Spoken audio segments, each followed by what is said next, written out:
Well, one of the memories I have is of various people who put jewelry out on tables, like watches and rings and stuff like that. So there'd be tables where people would play poker, and then on other poker tables there'd be jewelry that people would sell. And one of the people selling the jewelry was Devilfish.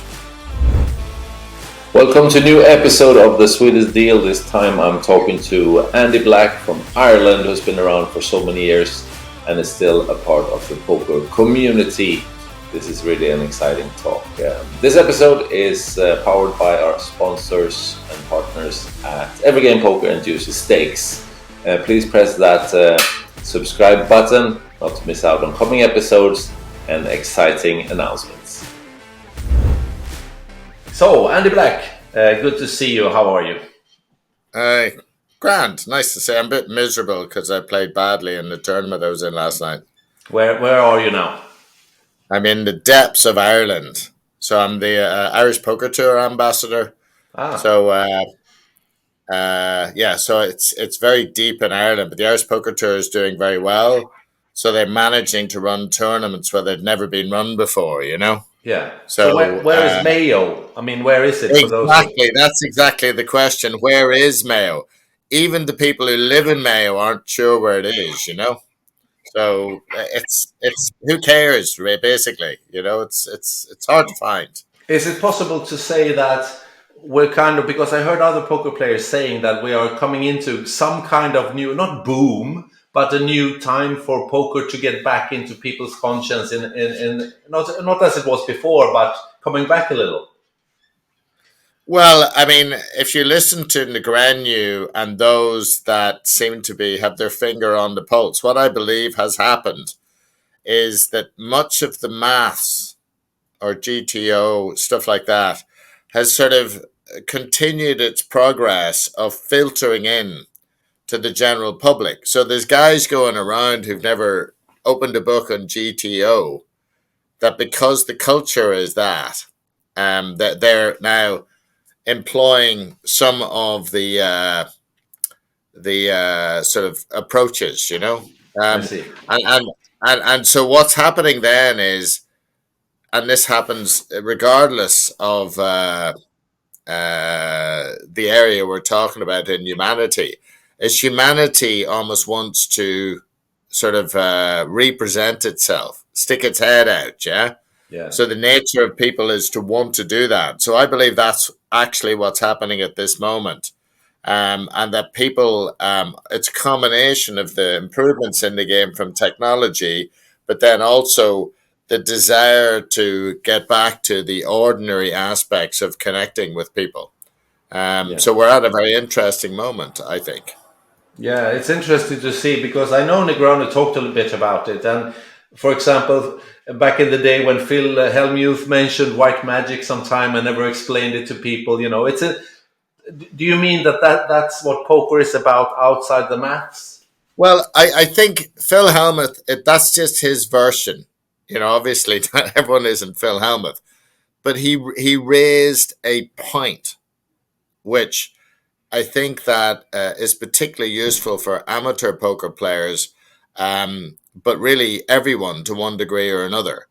That the sense of this is how things are, as opposed to approximating, which is what GTO does. It sort of guesses, you know, oh, it's this kind of partner you want. You know, let's go on an app to find out.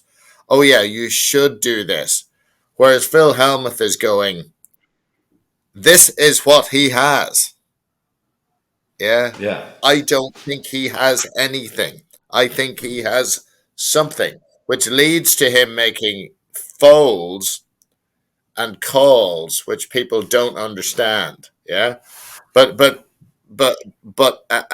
and for amateur poker players, their way in for most people, for many amateur poker players, is less likely to be GTO as a core. Right. Whereas nearly all the teaching now is you set up the GTO framework, and then the great players like Foxon and Kenny and Bonomo, they kind of add, and Holtz, they add awareness, they add personality, they add reading skills. Yeah. But the systems now are set up so the standard way in is you go in technically. Right. Whereas the truth is, if you look back in history, the amateurs who performed the best have been ones that have brought the best from their ordinary life Right. to the game of poker. And also, the amateurs who enjoy themselves the most are the ones who actually, to some degree, conquer their own fears and insecurities and emotional responses while they're actually playing the game. Yeah, Yeah. I So, think it. basically, Yeah, yeah, Phil, Phil Hellmuth was right, you know, yeah. No, in my I opinion, broadly speaking. I think it's a very important factor that people need to. There has to be a group of people coming into poker and enjoying themselves and not playing so robot-like, And that's kind Well, of that's what without grows the them. community. Even if you're a hard ass, kind of mean ass GTO, I'm only in here to make money. I do not care about the community one little bit. I'm not sort of human much, and I'm never going to be. Hey, all your money is coming from whether these guys enjoy themselves, who are really good at other things and can then play poker, some better, some worse. So actually, from a kind of hard ass point of view, that's what you should be encouraging rather than dismissing this or Yeah, laughing or sneering at these people who are guess what? They're good at loads of shit. And as a professional poker player, maybe you're not that good at a lot of shit yourself, which is why you're just a professional poker player, you know? yeah. No, it's good. It's interesting, and we should develop that a little bit later on here. I was thinking that we should go back because there are some younger players that maybe will not be aware of your history. I checked the list on Because they Hendermob. weren't even born. The first WSOP main event result was back in '97. When was the first time you went to Vegas to play poker on a kind of Yeah. professional level? These were different times. I mean, I remember the first time I went to Vegas was '96, and it took me 10 years to get there Hmm. because there was barely enough money in Ireland to actually get someone to get to the World Series. So you had to really kind of win a lot of money relative to the money that was there to actually somehow get to there. And there was only 300 in '97. There were 300 people from all over the world made it to Vegas. I mean, just think about that for a second. Yeah. 300. And well, one of the memories I have is of various people who put jewelry out on tables, like watches and rings and stuff like that. So there'd be tables where people would play poker, and then on other poker tables there'd be jewelry that people would sell. And one of the people selling the jewelry was Devilfish. Right. So Devilfish, you'd see him with all these rings. But imagine you walk in and you see, I mean, if you've been playing in a little poker room and all of a sudden now this is the World Series, and one of the things which makes the World Series different is there's tables with loads of like jewelry on them, Wow. which you can buy. Yeah, different times. The average age of the players were higher as well, right? Yeah, I was 30 and I was like the equivalent of a 21-year-old. Hmm. So at that time, 30 would have been really, really young. There wouldn't have been many people younger than me playing in it. And that was the year Huck Seed won. And I Right. always remember this, that they had a giant whiteboard up at the end of the room. And every time somebody won, you couldn't sell your seat or have chips. When you won your seat or when you bought in, your name went up on this giant big whiteboard. And so at this point, there was 300 and something names, and the tournament was just about to start, and you weren't allowed to late entry. Right. No, no, no, no, no. If you weren't there at the start, you couldn't play. Yeah. So the last name on the board was Huck Seeds. And he was playing in a big game with Chip Reese and Doyle Brunson, big limit game. You'd sort of see them playing in the big limit game, like 1,000, 2,000, or whatever like that. And his name was the last name on the board. And anyway, he ended up winning the tournament.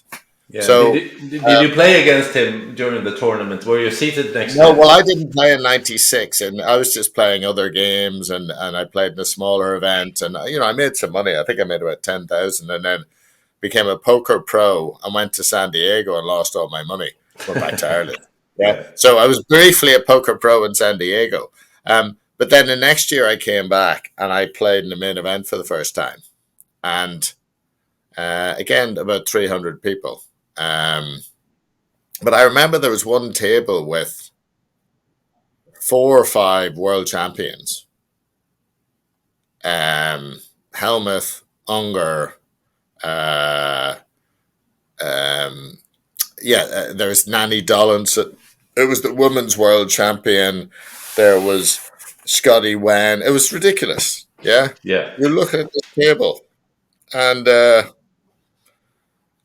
of course it was downtown, which again is very different. This is old Vegas.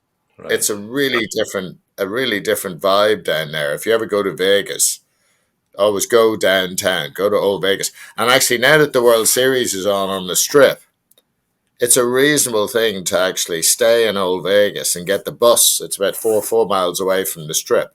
You can actually get a bus down and be with all the locals, getting the local bus to go to Vegas. For those that get alienated being in hotels and just being stuck in the Strip, and which a lot of that happens to a lot of people. That's a good thing to do. But 90 so you've got a different kind of culture. I mean, I always remember that, there was only 2 black people in the main event. And one of them, right? Yeah, one of the black people, one was Paul Darden, who was a well-known professional. The other one guy, I didn't know what his name was. Yeah. So it was mostly Texans and kind of like some Europeans and the odd Asian. But, there's only... And this guy was covered in rabbit's feet. Like I'd say he had about 100 rabbit's feet all over him. And what's fascinating was when he put in a bet, he would go like this, pick up his chips.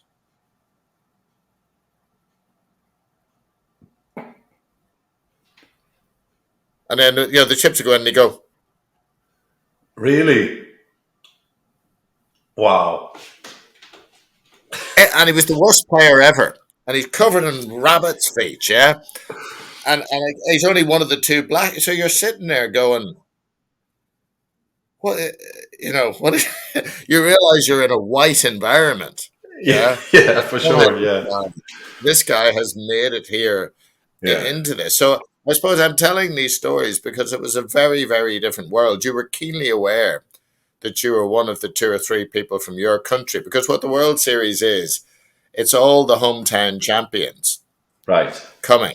But certainly in those days it was, plus a few other people. So it's a very, very different experience, Yeah, of course. Because in 97, when you finished 14th and got some money, you got $29 or almost $30,000. It was Stu who won that year. Did you sit down with him? Did you meet him? Yeah, he took all my chips. He took all my chips twice. Really? And they originally wrote in Wikipedia that I'd been unlucky, but it was just not true. I just cracked up. He just kind of made friends with me. Yeah. And I was like, oh, right, I'll give him all my chips. And then I kind of did it again.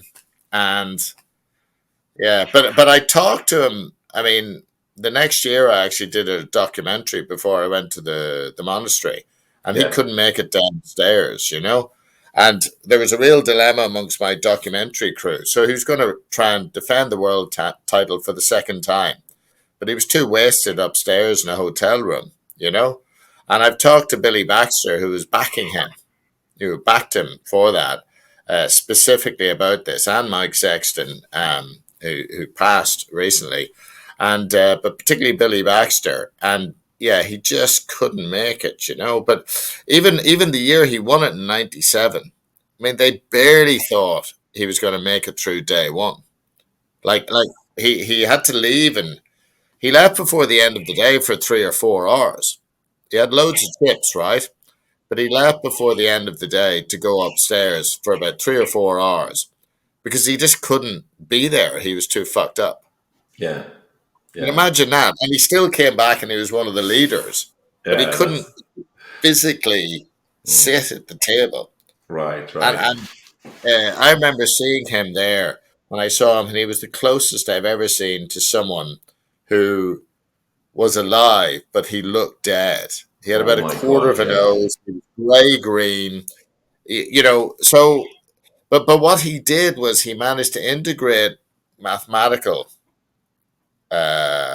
ability. You know, why he's regarded as the greatest was in his time, he integrated mathematical ability with like severe reading of people. Yeah. And he You was know, and he was superior, would you say? yeah, he was superior at tournaments because at the time I'd say his level of aggression and his level of specificity was really good. You know, Yeah. because in those days when people put their money in, you could narrow them down to a few hands a Yeah. lot of the Yeah. time. Yeah. So if I you can yeah. tell, I think also that one ability, even more back then, but of course today as well, is to be able to adjust your game to who you're playing against. Because if you're playing against a guy with rabbit feet, you know how to deal with him in a specific way. You can't follow a pattern there, right? well, I mean, what happens is the numbers of people. I think both things are true. So, but if you have the capacity, you know, as more people understand different aspects of GTO, one way you go is you go the way of improving your game theory. But the real question is that a life? You know, I mean, I know it might sound a bit obtuse, but do people, a lot of people don't want to live like that. And if you're one of those people who doesn't want to exist where you're predicting roughly what people has, you're making your bluffs on the basis of uh, somebody the computer tells you to, right? A lot of people don't want to actually exist like that. And if you find yourself being one of those people, well, what should you do? Well, the answer is that you do a mixture. You learn some of the maths, but then what you do is you up your awareness. You know, you up your focus. You look for parts of your life that really work very in a focused way, and then maybe you try and transfer them. Yeah, you know, you look at times where you play well and play badly because often you're playing well and badly if you're not very GTO, and you say, well, how do I do more of the times where I play well? So that's more of your process. And for some people, to be honest with you, much as some people couldn't imagine playing in any way. I mean, there was a guy who finished second in the World Series main event this year, the Australian guy. And it was quite clear in his commentary that he didn't, the idea of reading someone was alien to him. It was like, it's like the computer says you bluff 20% in this time. Okay. So he sat there, the hand where he sat for 20 minutes and thought about what he was going to do. Now, a lot of ordinary people watching that, they can always really thinking and he's trying to read the guy and all the rest of it. If you watch it carefully, what was actually happening with, I think it's Aiden or named down with A, but anyway, this Australian guy who finished second in the main event, was the computer said half the time you call him and half the time you don't. And and he was just stuck Yeah. because there was no one telling him, giving him Yeah. some kind of clear answer. Yeah. And it was a big moment, understandably. So he was literally just frozen like a rabbit in a headlight. Yeah. Nothing was going on for him Right. because I think, I know this might be sound a bit harsh, but he wasn't capable of humanly making a decision. Yeah, I So see. he sat there for 20 minutes. And much of the analysis of that, which was a big thing in the poker world, was should he, shouldn't he? But no one really asked the question, what the fuck was he doing for those 20 minutes? Yeah. They had opinions as to whether it was okay or not okay. But more interestingly was, what was he actually doing for 20 minutes? And I'm pretty Yeah. convinced that if you interviewed him, he'd say, well, I just didn't know what to do because no one would, the computer wouldn't tell me, Right. Yeah, which that's is, interesting. That's interesting. There's something to work on. Well, it worked pretty good for him anyway to get yeah, runner-up in yeah, the yeah, main for event. sure. Yeah. But I guess, yeah, that's great. Well, going back to it, it took a few years before you came back there, and 2005 you had a really good result with final tabling with when Joe Hashem won it. What are your fondest memories of that year? It's horrible. because Was it I had it horrible? won. Well, no, I'm joking. But I had it. I basically had it won, and I kind of messed it up and got a bit unlucky. So when I say I had it won, I was just running over everyone. It was fairly straightforward. So I just needed to play small pots. But I couldn't manage to do that, you know. I sort of had people exactly where I wanted them. And some of the better players who were more creative, um, they had gone. You know, Matza was gone, Ivy was gone. Yeah. So, but the truth is, at the time, I probably would have beaten most people because I was quite zoned in. You know, I was only concerned with the processes at the time, Mm. which for most people that is when they play well. So for me, I was focused with those processes at the time. Um, and I mean, the key hand probably in the whole tournament was that hand I played against Ivy when there was 25 people left, and it was a 5-bet bluff. Where he raised with nothing, I re-raised with nothing, he re-raised with nothing, I put it all in. Da da da. Da. And when I look back at that hand, that was in some ways the height of my poker career. Yeah. You know, just one hand. Yeah, but Where it's so many layers to that hand. well, you're sort of staying with the impression that you had, and for many people, um, when you really talk to them, you find that they knew the best thing to do. Mm. Yeah, so these are people who aren't using the GTO sort of model of you should do this, but the many, you know, the over half the poker world who's doing more of this other thing, you know, well, whether you're doing it or not, you kind of know this is a good idea or not. Yeah, it's funny that you mentioned that hand because the very first tournament I went to, where I did an interview with you for Poker Magazine, that was I think it was in November or December 2005. This is like 4 or 5 months after this tournament you talk about, the main event 2005. And Ivy was there and won a double. And he played a very famous hand against Action Jack. What was his Oh, I name? remember that. Yeah, Where he played like you did. He 5-bet bluffed all in with nothing and got him. What was Action Jack's name? Do you remember? Paul Jackson? David Jackson, is it? Paul Jackson or Phil Jackson or Paul something like Jackson, that. yeah, Paul Yeah, Jackson. Paul Jackson. And that hand was very famous and shown everywhere and was kind of one of the reasons why Ivy became such a household name, because it wasn't that big in Europe before that. Was it similar to that? Yeah, I think it was similar that what you're going with is the initial read, but the more the bets go in, yeah, and the higher the pressure moment, the more you worry about looking like a fool. Because the downside is if you've got this wrong. I mean, I remember sitting there going, Jesus, I'm going to look like the biggest fool ever sticking this 5-bet in with ace deuce, you know? Um, it's like he's always going to turn over ace king or whatever, two aces or two kings, and I'm just going to feel like an idiot, yeah?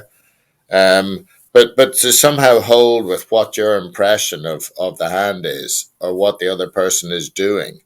And what I found in talking to people, hundreds of people over the years, is that that's where most people get most of their enjoyment from.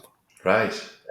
If they manage to hold their composure and do what they think is the best idea.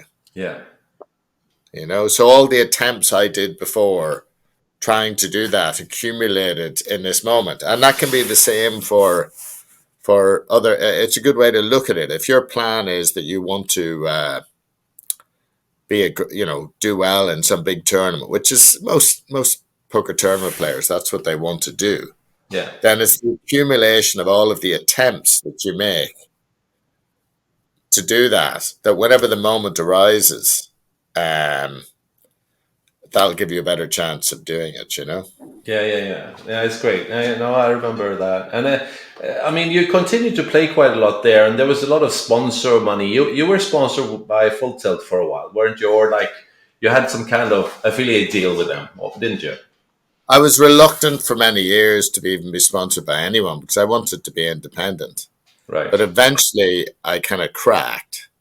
And then shortly after that, the Full Tilt scandal happened. So I wasn't actually sponsored for that long. Right. Yeah. Um, but I didn't want to work for the man, basically. Right. You know, Right. I mean, it was financially stupid, yeah, because there was all sorts of money flowing around at the time.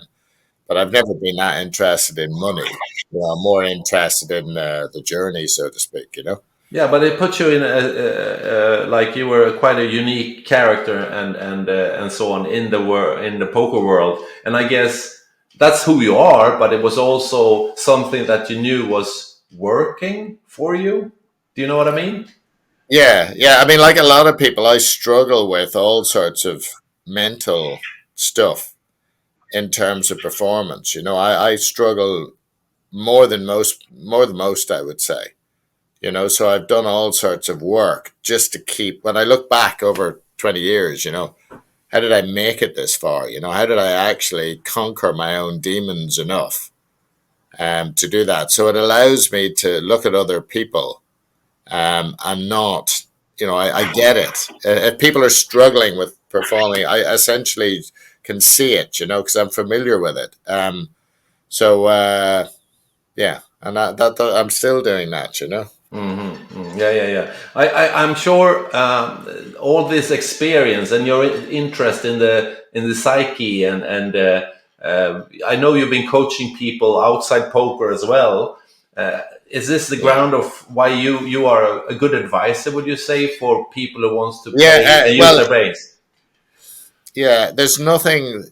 There's very little that people can give to me. So I would coach people, but I'm starting. You know, I'm writing a book, and all sorts of stuff is beginning to happen. You know, hopefully we'll be doing some proper series of articles and videos for poker news. That there's various possibilities of things which are all beginning to happen, but underpinning them all is one simple principle that most of the ways that people learn these days are they learn technically. So say someone like Alec Foxon, he learned technically and then he added the other bits on, right? Now he was very committed to poker and all the rest of it, so that suited him. But your person who's a you know uh, somebody's made a lot of money from business or something else, you know, often they don't want to do that. Right. So where does that leave them? And a lot of even professional players and other players that they want to approach it from the other way around, right? But there isn't much coaching like that. So what does that look like? What that looks like is you start from exactly where the person is at personally, where they are at, and then you see what their life is like, what their game is like, and then what their next step might be. And what you find is you find common themes. You know, people struggle with, you know, giving themselves a hard time, or they struggle with playing too tight in certain spots. And the solution to actually making better decisions frequently starts not with actually just learning, okay, I raise more in this situation. It learns more with them becoming aware of why emotionally and personally what they're doing, seeing that it doesn't work, and then introducing um, this other sort of more technical stuff. But because it's a bit like because the people running the coaching are all kind of poker players who are obsessed with it and live it, it's meant that's reflected in the most of the coaching offering is in that regard. So people can work with me and do the other stuff, but you know, it's a different way in which isn't offered much. And also the other thing about it is most amateur poker players, yes, they would like to win this poker tournament and that poker tournament, but their initial goal is to actually enjoy the game more and play it a bit better. Right. So it's like, yeah, how do I go from a businessman 1 minute with my family another minute, and then make that transition to this different environment where I'm dealing with people who are playing this game a lot of the time. And so the manner, it's more like if one creates a package where you're helping people read themselves, they're aware of things. There's a whole range, there's a whole list of things. But it's, how could you say? I've experimented a lot with it. I've also experimented with uh, what I've invented, speed coaching. Right. Which is you can actually help people in a few minutes. So this could be very useful for people approaching final tables or big moments, because often what people need. So this happens again and again and again. An amateur player, gets near the end of a poker tournament, and he sort of underperforms because the pressure is so big. What he often needs in these moments is he needs it just reflected back to him what his best game is. Right. And then he physically almost gets a sense of how he looks and how he is and how he talks and how he thinks. Yeah. And then, oh, right. So I just do that. Yeah. And it's almost like the mind being such a labyrinth, it sort of wanders away and we just undermine ourselves. We lose the plot. We go, oh, that's Phil Ivey. What do I do? Or oh, I better do this, because I have no chips. And you find again and again people will make sort of odd mistakes or freeze up or crack up or subtly not take an opportunity they should have. And at the basis of that, very frequently, is something incredibly simple that it's just reflected back to them. Oh, this is how I talk. This is how I am. I'm playing well. So the skill of doing that is one which I would be, I'm very skilled Yeah. at doing a particular thing. Yeah, I'm quite sure that the experience, the knowledge, the understanding of those things, you would be a very good person to forward that to someone. And also, some teachers are just, they have their monologue going this way, but what's really important is to be able to understand the one you're talking to, and what do you call that? Custom make Yeah. the information to that person, right? Well, my sort of Tailor made. attempt is not only if I coach someone, not only will they do better at poker, but their life will improve as well. Wow. Yeah, that's good. That's good stuff. I So, wish I had a lesson like that. Maybe I should take one as well. I need some help with my life. Yeah, that's good. no, no, you need a lot of help, Ricard. Yeah, I know. I know what you meant for our The lesson. last thing on your resume, I mean that because there was a couple of years there that were really extraordinary, and one of the things, besides people going to the Aussie Millions, you had a really good score there in 2008 or something, finishing third. But the Premier League of Poker was something that also attached to people and made it fun, really fun to look at. Do you have fond memories of Premier League of Poker, especially 2008? I think. Yeah, yeah. I don't know. It's like being at a table. You're playing six-handed and you play every day. So you play a tournament every day, but you live together, and you're going in and out in the limousine. And I remember it was London traffic, so it'd take an hour or so. So you'd be with Hellmuth and Tony G and Devilfish. Devilfish would arrive in his own, and he'd always arrive late, actually. So everyone would be waiting around for Devilfish to arrive so we could start playing. And but you'd be sitting at a table. I mean, that's quite something. I mean, I was, yeah, I mean, looking back, you wonder whether it'll ever be repeated. I mean, I'm sitting at a table playing Tony G, Devilfish, and Hellmuth. You look at the list for the day, and that's who you're playing. And, all of them have their own style of communication, as do I. I always remember there was this one conversation about buying planes. And so they're talking about, and the editing doesn't do it justice, but they're all talking about buying planes. So I just decided I wanted to take a piss. And I said, so how much would it be just for like a really small plane? Just something to get you. oh, a million or something like that. I went, no, no, but I just want to go, maybe just a few miles. Is there something small I could get?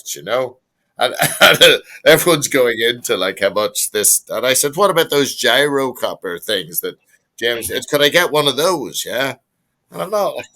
It's sort of, but it's just. Yeah, and you'd be there, and Devilfish would be in. You're going to fuck with us, and Tony G would be having Yeah, these, and Hellmuth. I mean, it's almost like the personalities were so big that it was very it was just very human. It was yeah. very.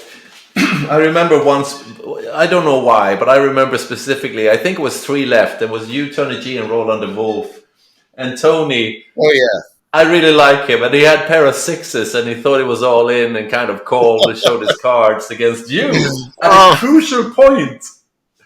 You yeah, remember he that? thought he was all in, and he wasn't. There's three of us left in the Premier League. We're playing for like a quarter of a million or whatever, and I've never laughed. I almost wet myself laughing. I mean, Roland did too. We just looked and we went, this had happened. And then Roland said something like, this is going to be bigger than the Ralph Perry clip, where he kind of like starts going at him because he's a Russian or something. Yeah, But you had to be there because it was like, imagine every time sort of somebody got knocked out, Tony would go on your bike, yeah. go on your bike. But there'd be this intensity of living with people, playing with them every day, and people pretending they're not too worried about winning, but everyone wanting to win, and just at this moment, I mean, will it happen again ever? Right at this moment. I mean, funny enough, at the PCA recently, Nacho Barbero. Right. Did Yeah, you I see saw the that. clip he made where he was talking to some people and he didn't notice that some guy had actually raised and then he stuck 5 million in when they get, it's only a couple of 100,000 in there and your man, he anyway lost half his stack, probably cost him the tournament because he wasn't paying attention. But for Tony G, there was no talking to anyone else. There was no anything. He just turned his two sixes over by mistake for no reason. There was no earthly reason for it. Yeah. Um, but I mean, Tony G. I mean, Tony G's great. I mean, a lot of like Helmut and Tony and people like that. Some of it's they're doing it for a bit of a show as well. They appreciate the spectacle. Right. Yeah, and it's not really. It's sort of their character a bit, but it's not. It is and it isn't. And I do feel that Helmuth and Tony G and Devilfish, they all felt that this was a performance to some degree. As Uh, yourself, you as well. yeah, yeah. So it's now some people might laugh at that or sneer at that or something like that. But as we look back in time, and we look at the sports people that we liked, they all had that bit. So many of them had that bit to them. The ones that we remember. Yeah. So I do think it's an interesting time because I don't hear people talking about it. The GTO is sitting down. So there'll be some old lad or old girl in a club now, and they've never opened a book on GTO, and they're playing using some GTO principles simply because it's now in the system. Yeah. So I'm hopeful. The way I see it is, if you're trying to read people, you have to first assess what percentage of them is GTO. It's like the Mm. Terminator. Right. Right. And then you once you assess how much of them is GTO, you read the GTO bit, and then you read the remaining human piece. Right. That's Yeah. what you know. Yeah, there's a lot into that. I mean, if you know, it's like I played a lot of backgammon, and I know when I play against the computer, I know that what the way they are going to play, so I can adjust because I know how they're going to move it. Or when you know that the computer, like these GTO guys, you know that they're going to make this move with these hands. It's kind of a pretty good tell. All GTO is poker has always been about exploitation. I mean, let's just take a step back. Poker has always been about exploiting the weak, but a bit like mixed martial arts fighting. Yeah, we've all agreed that that's what it is. And then what we do is we all fight with each other. Somebody ends up with all of the soldiers. Somebody always ends up with your chips. It's kind of weird, yeah? Yeah. They end up with your chips. And then we finish that, and then we all do it again, and we start off democratically, everyone with the same chips. It's in a way, it's a thing of beauty. But GTO is essentially exploitative of its nature. Well, what's its exploiting? It says, oh no, are you playing GTO or are you playing exploitative? Yeah.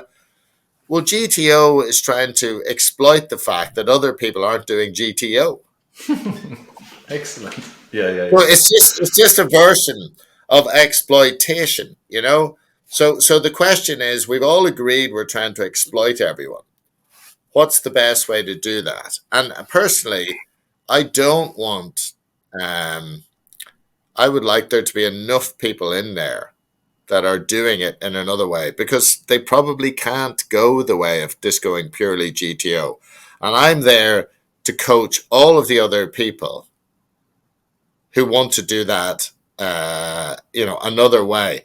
And here's the thing: the more people that do that the other way, better.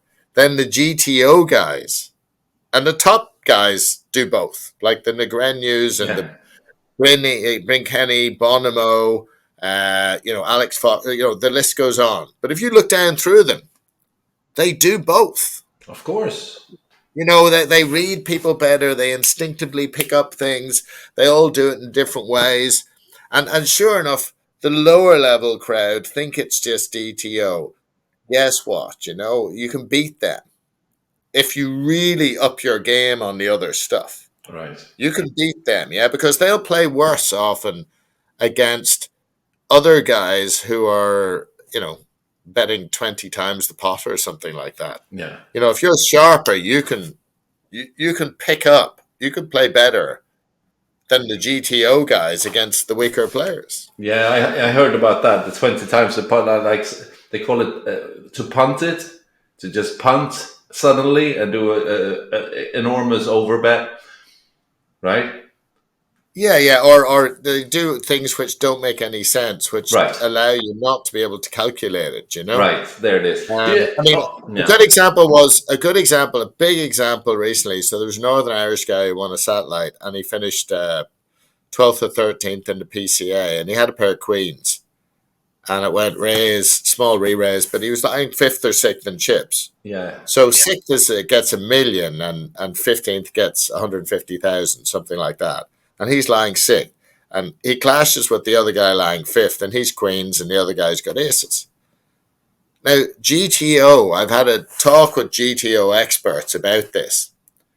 And if you make the re-raise, so the guy makes it 200,000, and if you make it 400,000, yeah, apparently you have to put the rest of your money in, either on the flop if it becomes lower than a queen, or pre-flop. According to GTO. According to GTO, you have two options, right? And it's like, look at the other factors are there. Like this is, the other guy's sitting looking at you, and he's 5th. And even if he's a really loose player, I can only see him putting in a 4-bet with aces, kings, and maybe ace-king. Nothing else. And so you're going to find yourself in a situation where your whole career is coming down to the fact that there's a strong likelihood that you'll end up being in an awful mathematical position, underpair against an overpair, for the biggest moment in your life. Yeah. And maybe to set yourself up for life, you're almost close to assured of $1 million. But instead you get 150,000 or 200,000, yeah? And it's like, okay, so that sums up GTO to me, I mean, it's like, I don't know, So if one wants to hook up with you and take part of some of your knowledge and some of your experience and get some tips, how do we go about that? Just andyblack.ie, .ie, the Black.ie. country code for Ireland. Find me out. I mean, there'll be a book coming out probably in 6 months' time, which will, yeah, it's essentially a combination of years of spiritual practice. I've done professional coaching stuff as well, qualifications, and then all the awareness I've built up from the years of playing poker, Yeah. and how you actually, basically, it'll be all sorts of sections where you actually can not only get better at poker, but if you want to get better at something else, you can use all of the principles in it. It'll be accessible to everyone. I mean, funnily, I was going to put a chart in it for a joke, like the GTO charts, which give you, these charts with all little boxes. Yeah. And I was going to put a chart in it going, your girlfriend's left you. You just lost a really bad pot. You met someone in the corridor, Yeah. that upset you, Yeah. Really, you really didn't like that guy. He keeps re-raising you all the time. And then the answer in each of the boxes would be go all in, That's funny. Yeah. all those, yeah. But Yeah, I mean, and then you can have the opposite, Yeah.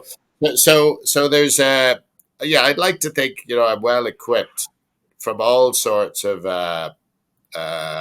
trainings and experiences to actually reflect back to people for them who they would be as their best poker player. That's my skill. I think that's a good tip too. Go to andyblack.ie and give him a shout out and try him out and see if we can get something out of it. I'm pretty sure you will. Now, listen, Andy, there's millions of things to talk about. Even the monastery period and your ups and downs and what you've done. I think we should save some of the talk for a later talk as well, so we don't empty everything right now. What do you say about that? And we have another talk further down the road. What do you think? Yeah, that sounds great, Jeff. Thanks for coming, Jeff. Yeah. It's really nice to see you, and good luck with everything. And we'll do a new talk soon again, Andy. And you feeling all right? Yeah, and in honor of the late great Mike Sexton, may all your cards be live and your pots be monsters. That's a nice one. That's a nice way to end it. Okay, Andy, talk to you soon again. Okay, bye. Well, that was Andy Black. Really nice to talk to him, to hear what he has done throughout his long career, but also to hear about what he's doing today and in the future, of course. This episode was powered by our partners at Every Game Poker and Juicy Stakes Poker. See you soon.